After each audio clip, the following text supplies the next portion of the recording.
요한복음 15장 1절부터 8절까지 있는 말씀 함께 보시겠습니다. 요한복음 15장 1절부터 8절에 있는 말씀입니다. 내가 참 포도나무여 내 아버지는 그 농부라. 물은 내게 있어 과실을 맺지 아니하는 가지는 아버지께서 이를 제해버리시고 무릇 과실을 맺는 가지는 더 과실을 맺게 하리 하여 이를 깨끗게 하시느니라. 너희는 내가 일러준 말로 이미 깨끗하였으니 내 안에 거하라. 나도 너희 안에 거하리라. 가지가 포도나무에 붙어 있지 아니하면 절로 과실을 맺을 수 없음 같이 너희도 내 안에 있지 아니하면 그러하리라. 나는 포도나무요 너희는 가지니 저가 내 안에 내가 저 안에 있으면 이 사람은 과실을 많이 맺나니 나를 떠나서는 너희가 아무것도 할 수 없습니다. 사람이 내 안에 거하지 아니하면 가지처럼 밖에 버리워 말라지나니 사람들이 이것을 모아다가 불에 던져 살았느니라. 너희가 내 안에 거하고 내 말이 너희 안에 거하면 무엇이든지 원하는 대로 구하라. 그리하면 이루리라. 너희가 과실을 많이 맺으면 내 아버지께서 영광을 받으실 것이요 너희가 내 제자가 되리라. 아멘. 기도합니다. 아버지 하나님 감사합니다. 오늘 우리 좋은 열매를 맺기 위해서 우리가 어떻게 해야 될 것인지 하나님 말씀을 따라 교훈을 얻고자 합니다. 아버지 하나님, 우리의 마음을 하나님 말씀 앞에 집중하게 도와주시고 하나님 말씀이 가르치는 바 그 말씀대로 교훈을 받는 대로 우리가 믿음을 굳게 하고 하나님께서 원하시고 기뻐하시는 믿음의 사람들을 일꾼들이 되도록 도와주시옵소서. 이 시간 온전히 주께 의뢰합니다. 예수님 이름으로 기도하옵나이다. 아멘. 저는 시골에서 태어나서 농사 짓는 환경에서 자라났습니다. 농업고등학교 원예과를 다니면서 과수원에 관심이 많아서 우리 외삼촌의 과수원에서 방학을 보내곤 했었습니다. 과일나무를 심고 가지를 다듬고 약을 뿌리고 드디어 열매가 맺히기까지 그 긴 과정을 지켜보면서 성경 속에 나오는 농부의 이야기들을 좋아했었습니다. 과일나무 묘목을 사서 밭에 적당한 간격을 맞추어서 심어줍니다. 어릴 때에는 굉장히 간격이 넓어서 땅을 허비하는 게 아닌가 이런 생각이 들었는데 나무가 자라가 보면은 너무 간격을 안 두었다 하는 그런 생각이 들 정도로 이게 자랐을 때의 그 모습을 상상하지 않으면은 너무 촘촘히 이렇게 심게 되죠. 그래서 실패하는 경우를 많이 보게 됩니다. 어떤 과수원에 가면은 그래요. 나무 사이를 너무 좁게 만들어가지고 관리하는데 굉장히 어려움을 많이 겪습니다. 사실은 적당한 거리를 둬야 그 사이로 경운기도 지나가고 약치는 기계도 지나가고 넓은 큰 기계들이 막 지나다녀야 되는데 욕심이 많아서 나무를 좀 많이 심으려고 촘촘히 심다 보면은 기계가 못 지나가니까 사람이 고생을 합니다. 사람이 끌고 다녀야 되니까 너무 어려움을 많이 이렇게 당하게 되죠. 나무가 이렇게 자라가면은 나무 모양 만들기 작업을 합니다. 혹시 여러분들이 또 그런 걸 보신 적이 있는지 모르지만은 이 책에 보면은 나무가 모양들이 다 있습니다. 무슨 모양, 이름들이 다 있죠. 나무 모양들, 이름들이 다 있습니다. 그 모양에 마치 집을 설계도에 따라서 짓는 것처럼 나무도 그런 모양의 그림에 따라서 나무 모양을 만들어가는 것입니다. 높이는 어느 정도, 가지는 어떻게 뻗어나가야 좋은 건지, 그리고 거기에 맞지 않는 것은 탁탁 잘라버리죠. 과감하게 잘라버립니다. 그래서 적당한 크기에서 원줄기를 탁 자르게 됩니다. 그냥 쭉 뻗어 올라가면은 나중에 과일 따기가 너무 힘들잖아요. 그래서 올라가면은 원줄기를 탁 잘라버립니다. 잘라버리고 거기서 가지가 나오면은 가지를 또 넣어서 자르고 해가지고 내가 원하는 모양에 납작하고 관리하기 좋은 그런 모양의 이 나무 형태를 이제 만들어가게 되죠. 햇빛이 모든 과일에 골고루 비춰줄 수 있도록 그런 역할도 이제 하게 됩니다. 햇빛이 속에까지 침투해 들어갈 수 있어야 되니까. 그래서 가지의 배치를 또 적당하게 햇빛이 잘 들어올 수 있도록 가지의 배치를 이제 하게 되죠. 사과가 달리기 시작하면 이제 굵은 이 사과가 맺히게 하기 위해서 몇 번에 걸쳐서 이제 솎아주기를 또 합니다. 이렇게 솎아주기도 하는 걸 보면은 조그말 때는 저렇게 많이 솎아주면은 저건 너무 드문드문 달리는 게 아닌가 이런 생각이 들죠. 그래서 광활하게 솎아내지를 못합니다. 근데 농부는 보면은 그걸 막 확 뜯어내는 것을 보게 돼요.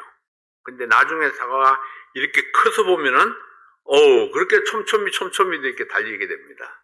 그렇게 덤성덤성 달려있던 것 같은 과일들이 아주 촘촘히 달리는 그런 모습을 또 보게 되죠. 그래서 경험이 참 중요하다 하는 그런 생각을 하게 됩니다.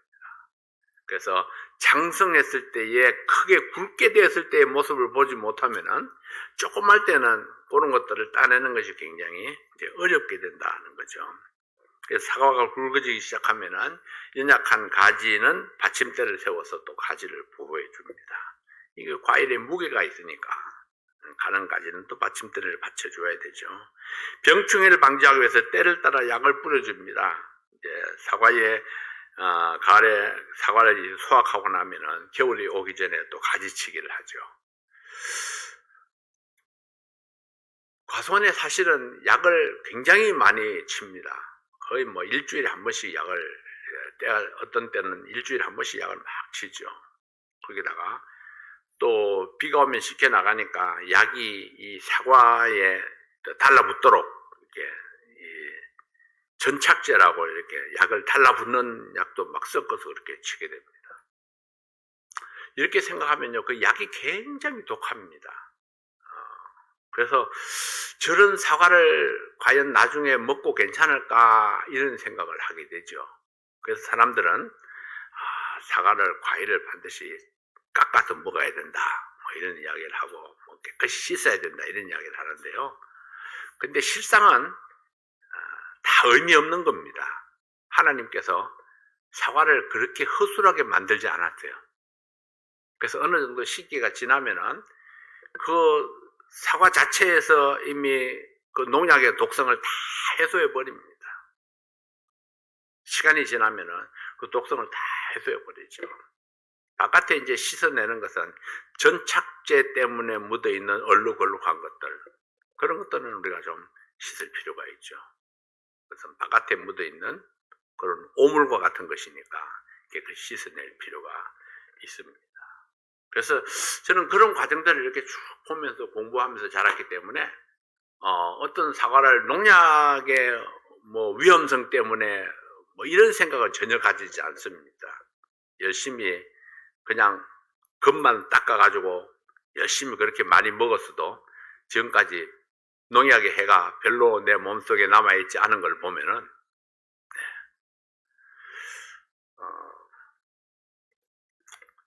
우리가 하나님의 이 작품들을 너무 과소평가하는 경우가 너무 많습니다.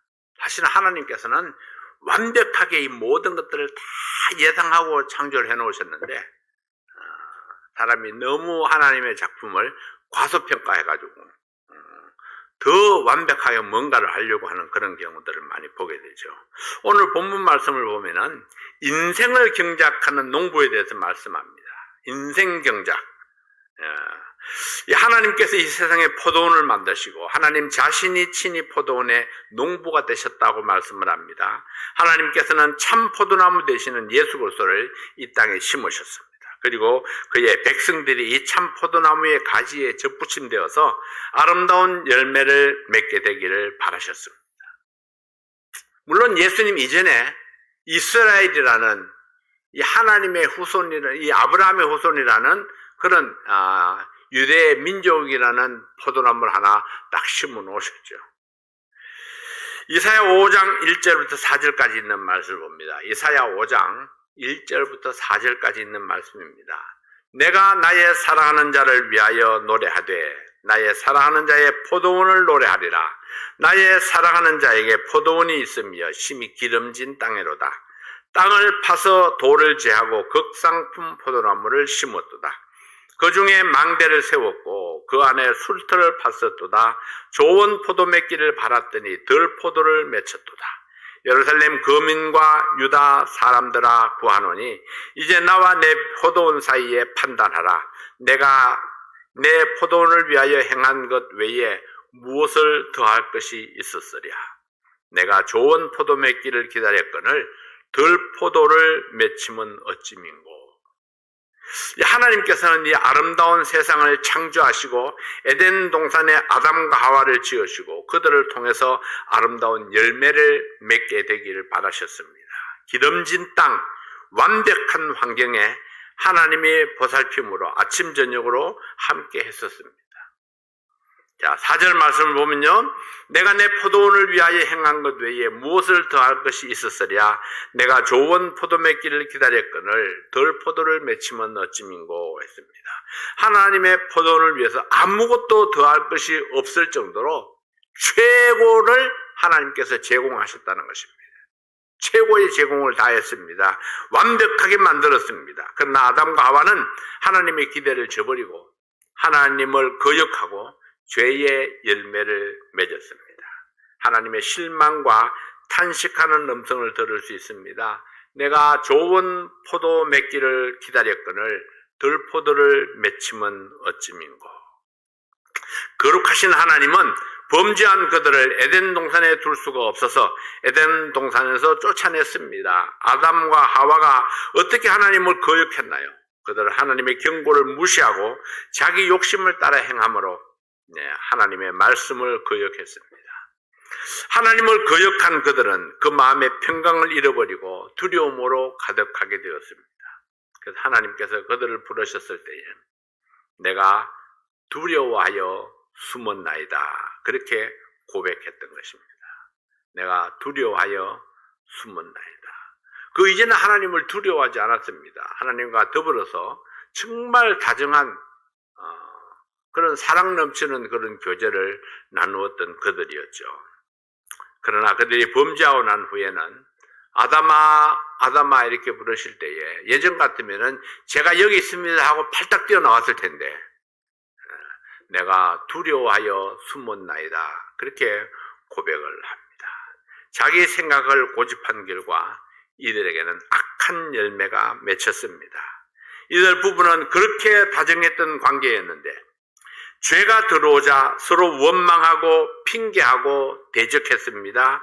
아담은 하와를 원망했고 하와는 뱀을 원망했고 그 원망의 깊숙한 곳에는 이들을 창조하신 하나님께 대한 원망이 깔려 있었던 것입니다. 하나님께서는 포기할 수가 없었습니다. 아담과 하와를 포기할 수 없어서 다시 열매를 맺게 하기 위해서 긍휼과 사랑을 베풀고 새 땅을 주고 거름을 주고 가지를 치고 다듬기 시작했습니다. 자, 여러분 집에서 간단하게 농사 짓는다고 이렇게 하지만은 농사가 얼마나 복잡한 것인지를 생각해야 됩니다. 자, 저는 내 아내에게 늘 그러죠. 그렇게 농사 지어서는 못 먹습니다. 수고한 것에 대해서 절반의 가치도 따지 못합니다. 그냥 가서 사 먹는 것이 첫째는 맛있고 둘째는 부드럽고. 왜냐하면 농부들이 농사를 짓는 것과 집에서 농사 짓는 것과는 비교할 수가 없습니다.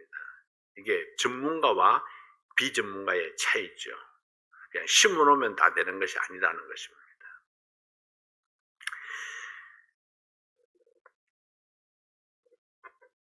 하나님께서 새 땅에 갈아엎어서 거름을 주고 거기도 심어서 가지를 치고 다듬고 그리고 관리를 계속해서 이루어 가십니다. 그럼에도 불구하고 인간은 거듭되는 계속되는 역사 속에 실패를 거듭하게 됩니다. 그래서 노아 홍수 사건이 발생하죠. 그래서 바벨탑 사건이 또 발생합니다. 하나님을 거역하고 대적함으로 계속해서 들포도가 맺혔습니다. 참 포도 맺히기를 바라셨는데 계속해서 들포도가 맺혀서 다시 한번 노아 홍수로 갈아엎으시고 또 기다리는데 또 들포도가 맺혀서 바벨탑 사건으로 다시 한번 또 갈아엎습니다. 그러나 또 포기할 수 없어서 그 다음에는 아브라함이라는 한 사람을 선택해서 부르게 되는 겁니다. 예. 또다시 시작하려고. 갈아엎고 또다시 시작하려고 아브라함을 부릅니다. 그래서 창세기 12장 1절부터 3절에 있는 말씀을 보면은 여호와께서 아브라함에게 이르시되 너는 너의 본토 친척 아비 집을 떠나 내가 네게 지시할 땅으로 가라. 내가 너로 큰 민족을 이루고 내게 복을 주어 내 이름을 창대케 하리니 너는 복의 근원이 될지라. 너를 축복하는 자에게는 내가 복을 내리고 너를 저주하는 자에게는 내가 저주하리니 땅의 모든 족속이 너를 인하여 복을 얻을 것이니라 하신지라. 자, 아브라함을 세계의 중심에 우뚝 세우고자 했습니다.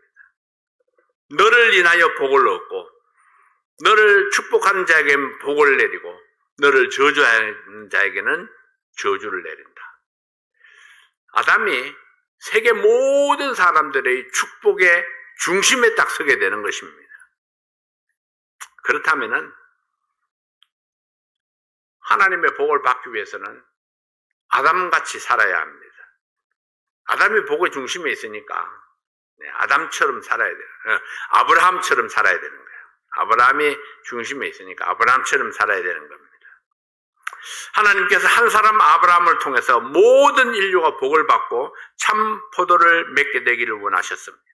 그러나 심히 기름진 땅을 선택해서 땅을 파서 돌을 제하고 극상품 포도나무를 심었지만은 농부의 가지치기와 영양 공급을 싫어하고 거절함으로 또다시 들포도가 되어버리고 말았습니다. 농부의 손길을 거부하면은 들포도가 되어버립니다. 이스라엘 백성들이 그 하나님의 손길을 거부했기 때문에 또 우상숭배에 빠져서 아수르로 바벨론으로 포로로 잡혀가고 이 백성들이 나라 잃은 그런 백성들이 되어버리고 말죠. 그러나 하나님은 포기하지 아니하시고 이 땅에 참 포도나무를 심어주고 그 참 포도의 젖붙임을 받는 자마다 좋은 열매, 생명의 열매를 맺게 될 것이라 선포하셨습니다. 마지막으로 심은 참 포도나무가 누구인가요? 그가 바로 예수 그리스도입니다. 드디어 하나님의 독생자 예수 그리스도까지 등장하게 됩니다. 아담으로부터 실수한 모든 것들이 수없이 많이 실패를 거듭했지만은 이제 마지막으로 아들은 공경하리라 해서 예수님을 보냈는데 여전히 사람들은 예수님을 통해서 참포도 맺기가 어렵습니다. 죄에 물든 사람들이 좀처럼 잘 변화되지가 않습니다. 과일나무는 농부가 원하는 열매를 맺어야 가치가 있습니다. 자, 사람은 하나님이 원하는 열매를 맺어야 사람이 사람다운 가치가 있는 겁니다. 하나님이 원하시고 기뻐하시는 그런 인생을 살려면은 하나님이 원하시는 그런 열매를 맺어야 되죠.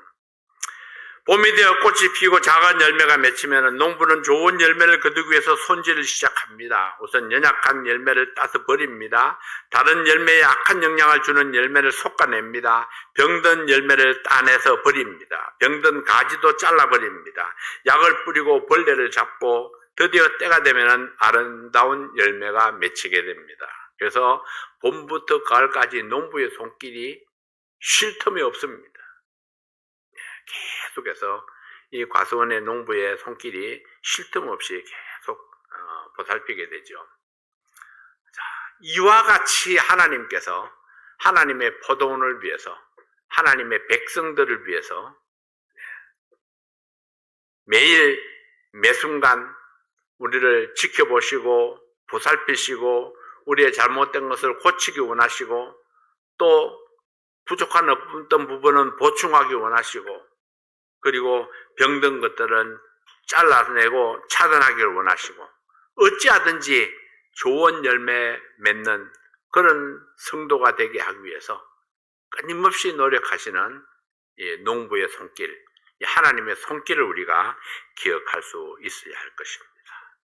사랑하는 성도 여러분, 이제 여름이 지나고 우리가 가을을 바라봅니다. 금년에도 하나님께서 기뻐하실 아름다운 열매를 맺어야 할 텐데 어떻게 하면 우리가 좋은 열매를 맺을 수 있을까요? 첫 번째로 참 포도나무에 접붙여져야 합니다. 우리는 안타깝게도 참 포도나무가 아니라 덜 포도나무입니다. 처음부터 죄악 가운데 잉태되어서 죄인으로 태어난 근본적인 죄인 덜포도였습니다. 덜포도가 참포도가 되기 위해서는 오직 한 가지 길밖에 없습니다.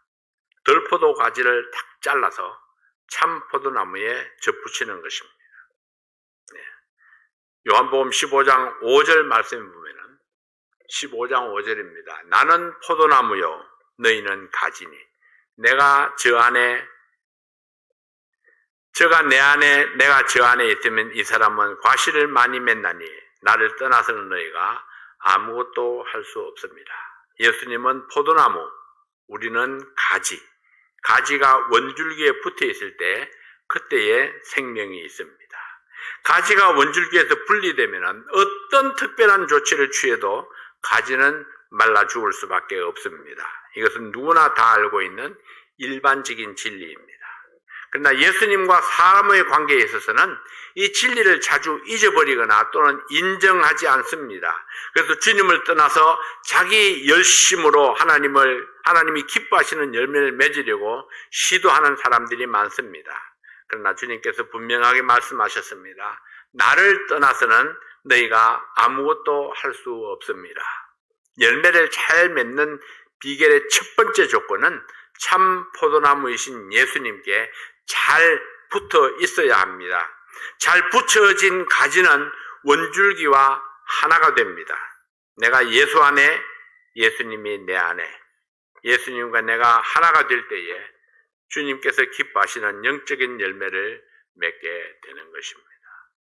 혹시 여러분 접붙이기를 해보셨나요? 나무 접붙이기 해보셨다고 고개를 끄덕끄덕 하시는 분들인데 진짜 했는지는 모르겠어요. 잘라서 접을 이렇게 붙이면은 요즘에 이제 많이 그러는 것도 많이 해요. 사과나무에다 사과도 달리게 하고 배도 달리게 하고 감도 달리게 하고 한 나무에 여러 가지를 막 달리게 하는 그런 것들도 하죠.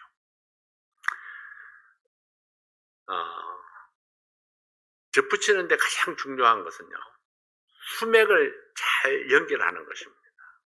껍질 쪽에 수맥을 잘 연결해서 정확하게 물기를 잘 이렇게 뚫어서 올라가도록 그렇게 해가지고 꽁꽁 묶어 놓으면은 이것이 나중에는 하나가 딱 되어지죠.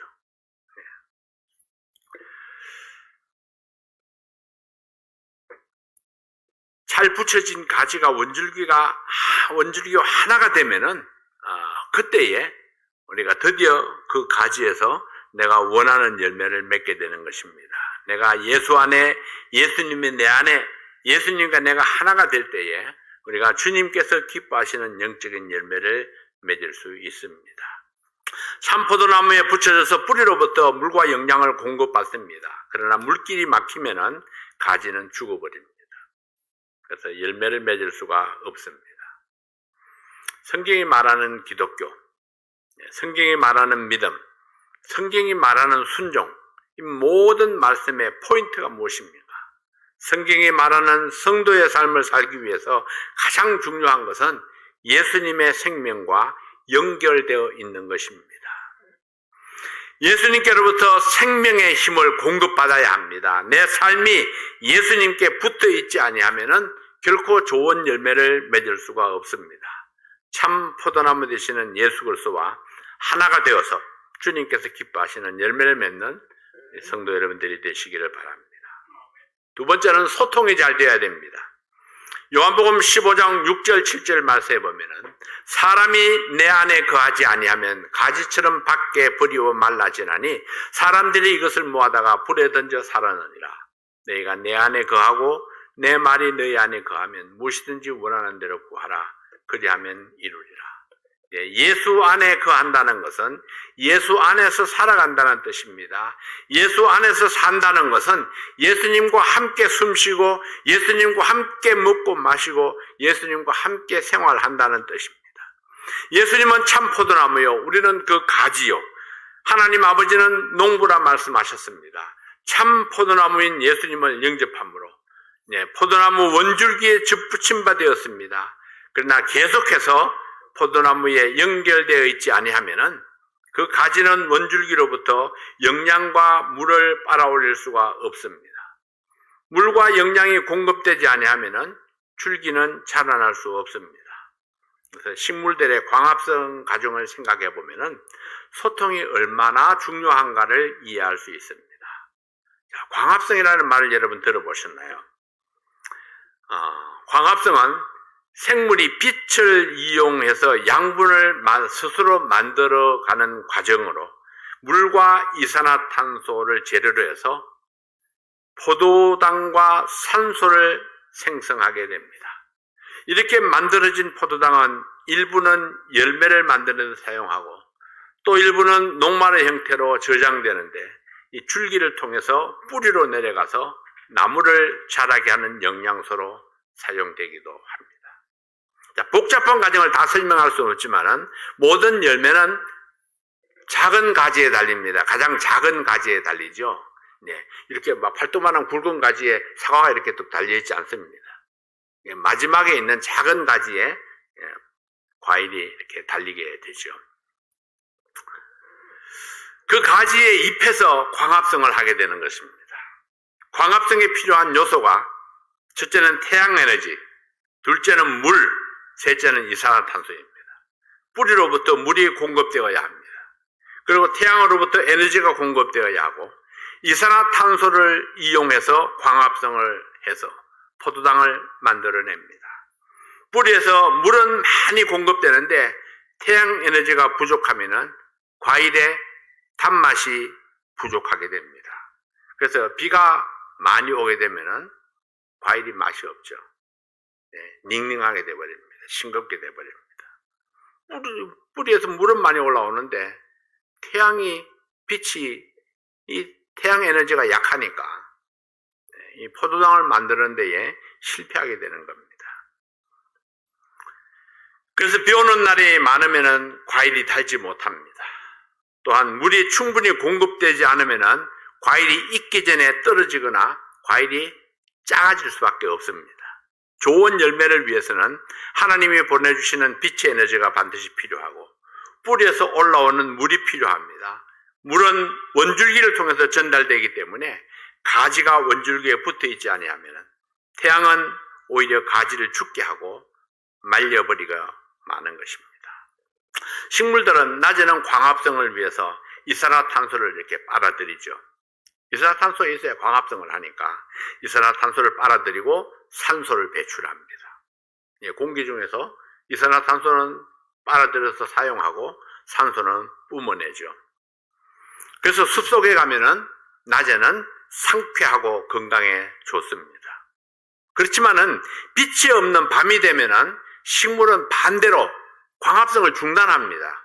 빛이 없으니까 광합성을 할 수가 없죠. 광합성을 중단하기 때문에 이때는 이산화탄소를 뿜어내고 산소를 빨아들입니다. 그래서 산소를 빨아들여서 자기 호흡을 하고 자기 성장을 하게 되죠. 식물의 성장을 위해서 산소를 빨아들이게 되는 것입니다. 사람을 포함해서 모든 생명체는 숨을 들이마실 때 산소를 흡입하고 내쉴 때 이산화탄소를 배출하게 됩니다. 여러분도 그렇게 하죠? 네, 산소를 빨아들이고 이산화탄소는 배출하는 겁니다. 모든 생명체가 마찬가지입니다.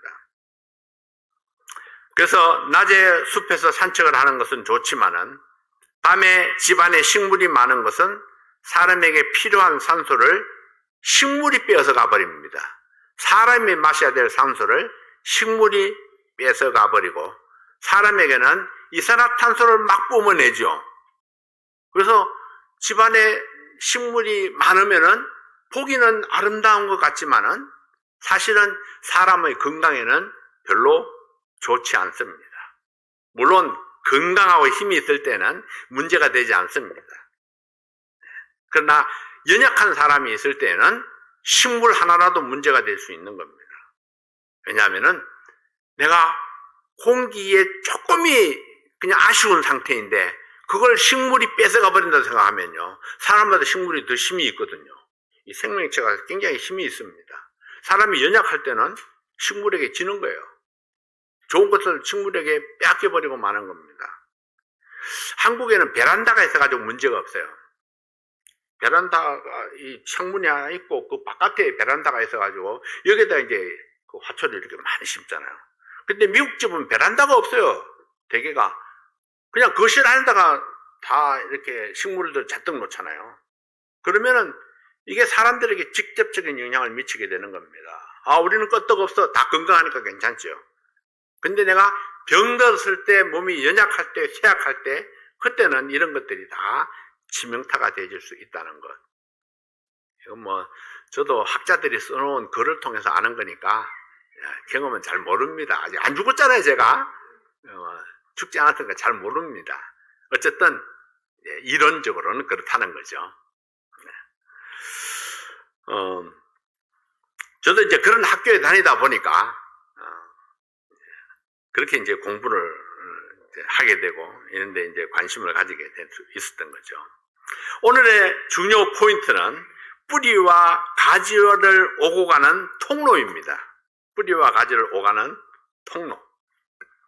잎에서 만들어진 영양분이 뿌리로 이동되어야 뿌리가 자라고, 뿌리에서 흡수한 물이 잎으로 이동되어야 광합성을 통해서 열매를 맺을 수가 있습니다.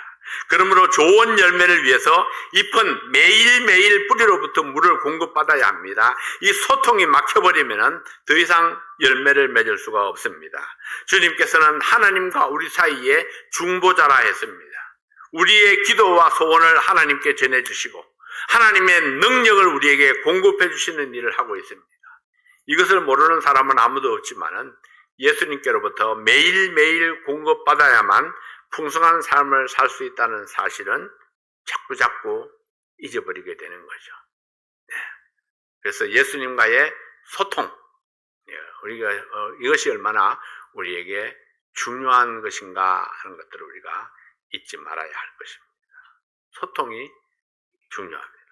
사람들도 그렇죠. 좋은 건강한 관계를 위해서는 소통이 중요합니다. 소통이 잘 안 되면은 오해하죠.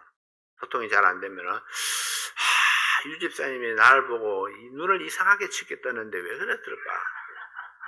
자, 그래서 소통이 잘 되는 사람은 집사님 어제 눈빛이 좀 이상하던데 왜 그러셨어요? 이렇게 물어보면 문제가 없습니다. 근데 소통이 잘 안 돼가지고 물어보지 않고 자기 혼자 마음대로 생각을 하는 거예요. 아, 유 집사님 나한테 뭔가 아주 꼬부라진 것이 있어. 안 보면 그만이지. 이렇게 생각하고 그냥 풀려고 하지 않고 관계를 딱 끊어버리면은 점점 죽어가는 겁니다, 관계가 끊어졌으니까, 물길이 끊겼으니까 죽어갈 수밖에 없죠. 그래서 문제가 있을 때는 소통이 잘 되는 사람은 금방 풀어버립니다.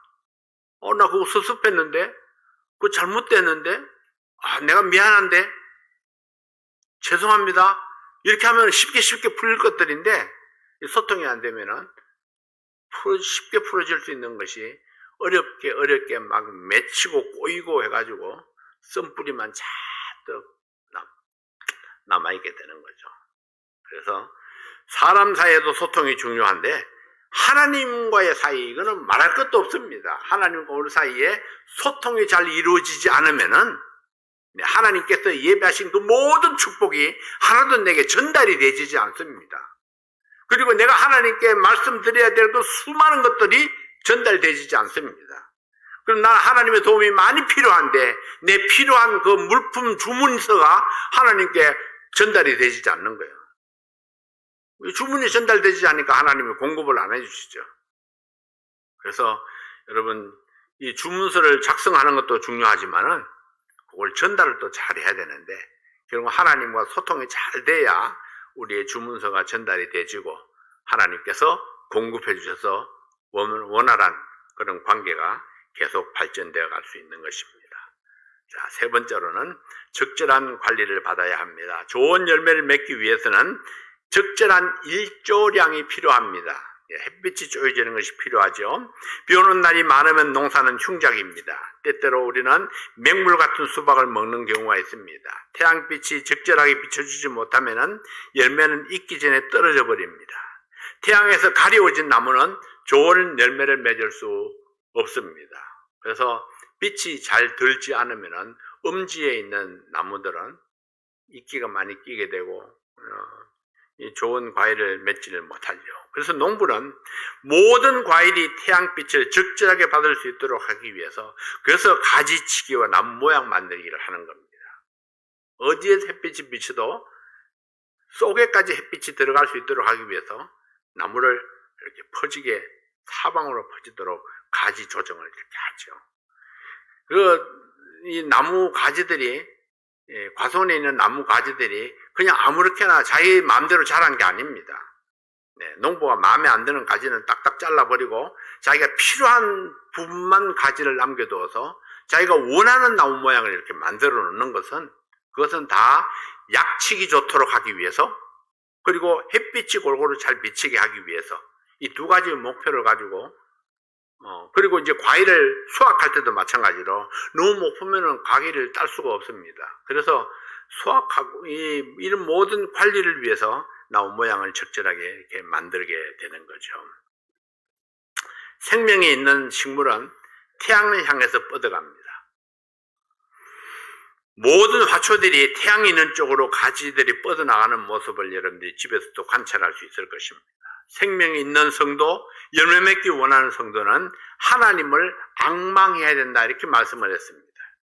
태양과 같은 그런 하나님을 이렇게 앙망하게 될 때에 점점 하나님께로 내가 눈길을 주고 마음을 주고 내 삶의 어떤 포인트를 그쪽으로 맞추게 될 때에, 그때 우리가 하나님께서 원하시는 그런 아름다운 열매 맺는 사람으로 성장할 수 있게 되는 것입니다. 이사야 40장 31절입니다. 이사야 40장 31절입니다. 오직 여호와를 앙망하는 자는 새 힘을 얻으리니 독수리의 날개치며 올라감 같을 것이요 다른 박질하여도 곤비치 아니하겠고 걸어가도 피곤치 아니하리로다.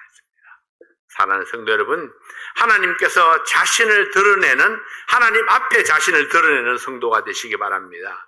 우리의 눈이 그리스도를 바라보고 우리의 마음이 하나님의 영광을 구하며 하나님의 도우심을 바라고 나아갈 때에 하나님의 풍성하신 축복이 우리의 삶 가운데 이루어질 줄로 믿습니다. 네 번째로는 꾸준한 공급을 받아야 합니다. 뿌리 깊은 나무가 튼튼하게 세워지고 좋은 열매를 가질 수 있습니다. 물은 뿌리를 통해서 원주기를 거쳐서 각 가지에 운반되어집니다. 이들은 태양과 공기와 합성해서 영양을 만들어서 나무가 자라게 하고 열매를 맺히게 합니다. 물이 없으면은 광합성 운동을 하지 못하고 나무는 시들어 버리고 맙니다. 이 물은 그리스도를 통해서 우리에게 공급되어지는 하나님의 말씀을 상징하고 있습니다. 아무리 크고 싱싱하던 나무라도 물이 중단되면은 더 이상 자라지 못하고 시들어 버리는 것처럼, 아무리 똑똑한 사람, 믿음이 좋은 사람이라도 하나님의 말씀이 공급되지 아니하면은, 하나님의 말씀이 지속적으로 공급되지 아니하면은 그때부터 성장은 중단되고 그 삶은 메말라 가게 됩니다. 먹지 않아도 자라는 생명체는 없습니다. 하나님의 말씀은, 이 하나님의 백성은 하나님의 말씀을 먹고 살아갑니다. 그래서 풍성한 말씀의 섭취를 위해서는 주일 예배 한 번만으로는 너무나 부족합니다. 수요일 지정 예배와 또 성경 공부를 통해서 풍성한 섭취를 위해서 우리가 계속해서 노력해야 할 것입니다. 이것은 우리의 의지에 달려 있죠. 내가 더 성장하기 위해서, 더 하나님 앞에 쓰임받는 사람이 되기 위해서는 내가 의지적으로 열심히 하나님 말씀을 받아야 합니다. 먹지 않고 배부른 사람은 없죠. 먹지 않고 힘을 낼 수 있는 사람도 없습니다. 옛날 사람들은 그런 이야기 했죠. 밥심으로 산다고 그렇게 했는데, 요즘에는 많은 사람들이 밥보다는 반찬을 많이 먹어야 된다고. 맞는 말 같지만은 밥보다는 반찬을 많이 먹기 때문에 병이 많이 걸리는 겁니다. 염분 과다 섭취. 그 염분을 없애죠. 염분을 없애면 맛이 없는 거죠. 그러니까 점점 짜지는 겁니다, 사람이. 점점 짜게 염분을 많이 섭취하게 되죠. 그래서 여러 가지 이제 또 이 병에 노출되어지게 되는 것입니다. 다섯 번째는 좋은 열매를 바라고 농부가 하는 일이 있습니다. 농부가 하는 일을 보십시오. 하나님께서는 좋은 열매를 맺기 위해서 끊임없이 가지치기를 합니다. 묵은 가지는 잘라버리고 열매 없는 가지는 받침목으로 받쳐주고 햇빛을 잘 받게 하기 위해서 나무 모양을 임의로 만들어 갑니다. 자, 그래서 사람들도 마찬가지죠. 우리는 가지라고 했습니다. 우리에게서 어떤 때로 하나님께서는 불필요한 것들을 잘라버립니다. 우리 삶 속에 내가 원하는 것들이 있다 할지라도 어떤 것들은 하나님께서 그것을 잘라버립니다. 어떤 것들은 못하게 하죠. 어떤 것들은 실패하게 합니다. 어떤 것들은 말라지게 합니다. 이 모든 것들이 하나님께서 우리에게 좋은 열매를 맺게 하기 위해서 마치 농부가 가지치기를 하는 것 같습니다. 그래서 가지가 나오는 대로 다 버려두지 않습니다. 다 버려두면은 어느 가지에 열매가 맺혀야 될지 모릅니다. 너무 가지가 많으면 그 장가지에 열매가 맺히면요, 가지가 다 뚝뚝뚝뚝 부러져 버립니다. 너무 약해서. 그래서 장가지가 많이 생기지만은 그 중에서 필요한 것들을 두고 가을이 되면은 겨울이 오기 전에 가지를 잘라버리는 역할을 하죠. 필요한 튼튼한 좋은 가지만 남겨두고 나머지는 다 잘라버립니다. 겨울이 되면은 바람이 세차게 불어옵니다. 나무 가지들이 흔들리고 서로 부딪히면서 상처들을 주고받습니다. 그래서 농부는 겨울 한풍에 잘 견디게 하기 위해서 긴 가지를 잘라주고 묶어주기도 하고 때로는 잘려지고 묶여지는 것은 우리에게 열매를 주기 위한 하나님의 배려라는 사실을 여러분 기억해야 됩니다. 그러므로 하나님의 손길이 내게 왔을 때에 우리가 참고 기다려야 됩니다. 어떤 것들은 내가 하나님의 뜻으로 받아들이고 포기해야 합니다. 하나님이 잘라내려고 하는 것을 내가 그냥 계속 붙들고 있으면은 하나님의 뜻이 내 속에 이루어지지를 못하죠. 하나님의 손길이 나에게 열매로 나타날 때까지 우리가 참고 기다리고 어떤 것들은 포기하고 하나님께 맡겨야 되는 겁니다. 두 번째, 하나님께서 좋은 열매를 맺기 하기 위해서 잡초를 제거해 주십니다. 열매 맺는데 방해가 되는 잡초는 제거하는 작업을 합니다. 이 잡초들은 그리스도인의 삶 속에 스며드는 죄들을 상징합니다. 죄는 능력을 잃게 합니다. 잘못된 행동, 양식들, 부정적인 언어들, 시기하고 질투하고 옛 생활의 잔재들, 이 온갖 죄들은 하나님과의 영적인 교제를 단절시키고 열매 맺는 삶을 방해하고 있습니다. 그래서 때로 우리가 좋아하는 것을 버리라 하십니다. 내게 있는 어떤 모습은 아픔이 있을지라도 잘라내라 하십니다. 하나님께서는 말씀과 성령의 역사를 통해서 이러한 잡초들을 제거하고 우리의 맘밭을 옥토와 같이 만들어가기를 기뻐하십니다. 마지막으로 하나님께서 좋은 열매를 맺도록 꾸준히 퇴비를 주고 비료를 뿌려주십니다. 은혜의 단비를 뿌려주시는 하나님, 말씀을 공급하셔서 힘을 더하시는 하나님, 우리가 받든지 안 받든지 먹든지 안 먹든지 기뻐하든지 안 하든지 하나님의 말씀을 공급하시고 변함없는 사랑으로 우리를 받아주시는 하나님께 감사하시기 바랍니다. 우리는 어떤 자세를 취할지라도 하나님은 하나님의 일을 하시는 분이십니다. 농부가 그래요. 나무가 뭘 하든지 상관없이 농부는 자기의 할 일을 합니다. 비료를 뿌리고 잡초를 뽑아내고 뭐라 그러든 상관없이 가지를 과감하게 잘라냅니다. 그리고 가지에 약을 치고 그렇게 해서 자기가 원하는 대로 키워나가죠. 하나님께서도 마찬가지입니다. 하나님께서 원하시는 대로 우리를 키워가기를 원하시는 것입니다. 잘라내고 거름을 주고 퇴비를 주고 잡초를 뽑아내고. 왜냐하면 하나님이 농부이시기 때문입니다. 우리는 그 농부의 과손에 심겨져 있는 나무의 가지에 불과합니다.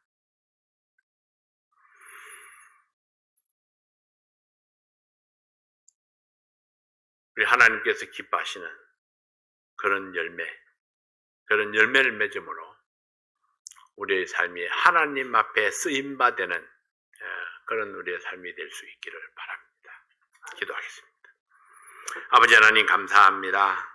하나님께서 원하시고 기뻐하시는 사람, 하나님이 기뻐하시는 그런 예배를 드리는 살아있는 성도, 그래서 하나님의 영광을 나타내는 우리의 삶이 되기를 원합니다. 아버지 하나님, 하나님께서 공급해 주시는 대로 받고 또 하나님께서 잘라내시는 대로 가지치기를 잘 당하고 뿌리를 튼튼히 해서 또 좋은 소통을 이루므로 하나님께서 원하시는 아름다운 생명의 열매를 계속해서 맺어가는 저희들 되게 도와주시옵소서. 아버지 하나님, 오늘도 우리의 삶을 돌보시고 인도해 주셔서 감사합니다. 하나님 말씀으로 우리에게 공급해 주시니 감사합니다. 말씀을 먹고 힘을 내서 더 하나님의 영광을 위해서 활동하고 쓰임받는 그런 저희들 되게 하시고 가을을 바라보면서 우리가 열매 맺기 위해서 우리의 의지를 총동원하고 믿음을 굳게 세울 수 있도록 도와주시옵소서. 예수님 이름으로 간절히 기도하옵나이다. 아멘.